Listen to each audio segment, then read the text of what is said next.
Alors, la question du rapport entre les découvertes faites d'abord par des instruments, des expériences, ou les découvertes qui sont anticipées par des théories, c'est un sujet qui m'a toujours beaucoup interpellé, beaucoup intéressé.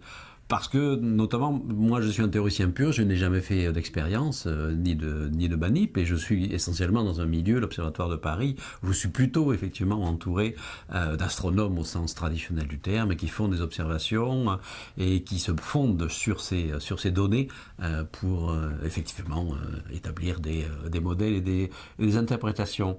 Et dans toute l'histoire des sciences de l'univers, des sciences en général d'ailleurs, mais plus spécifiquement des sciences de l'univers, eh bien on trouve un petit peu les deux exemples.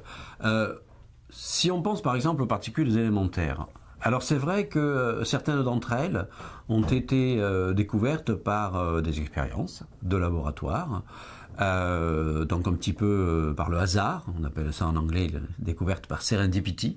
Sérendipité, il y a le beau mot français qui a été adopté. Par exemple, on fait rentrer en collision des particules que l'on croit élémentaires, on les fait rentrer en collision à très grande vitesse, elles se cassent en unités plus petites et on découvre en fait des constituants qui sont davantage élémentaires.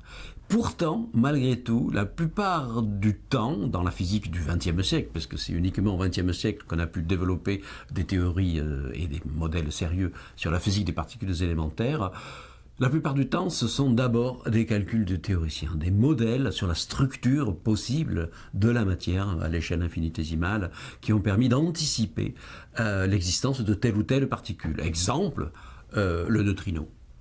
Le neutrino, qui est une particule aujourd'hui que l'on sait être fondamentale, il y a plus de neutrinos dans l'univers que de grains de lumière, que de photons, il y en a 400 par centimètre cube d'espace en moyenne. Ça fait une quantité absolument gigantesque et nous sommes traversés en permanence par un flot gigantesque de neutrinos qui viennent du cœur des étoiles, supernovas, du Big Bang, etc.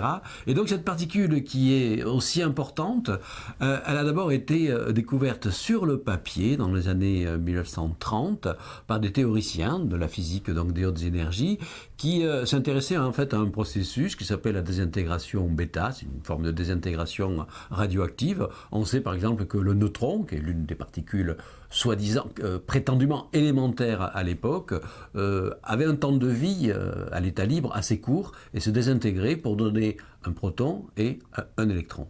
Bien. Il y avait un problème en fait dans le bilan énergétique. Quand vous écrivez comme ça une transformation chimique ou autre, il faut que les deux membres conservent l'énergie. Or, les physiciens de l'époque, notamment c'était quelqu'un qui s'appelait Pauli, un brillant théoricien de la physique quantique, s'était aperçu que ça ne conservait pas l'énergie. Et donc pour conserver l'énergie, il a mis simplement sur le papier, il doit exister une particule qui équilibre le bilan énergétique. Cette particule, ça doit être un neutrino. Pourquoi neutrino ? Parce que neutrino, ça veut dire petit neutre, une petite particule qui n'a pas de charges électriques et qui va emporter un tout petit peu d'énergie. Et il a décrit donc les caractéristiques possibles de ce neutrino. Voilà. Donc ça, c'est une prédiction sur le papier. 30 années plus tard, on découvre effectivement le neutrino. Et aujourd'hui, donc, il y a toute une astronomie des neutrinos qui se développe. Et il y a donc d'innombrables exemples. La plupart en fait des particules fondamentales ont été effectivement imaginées d'abord sur le papier.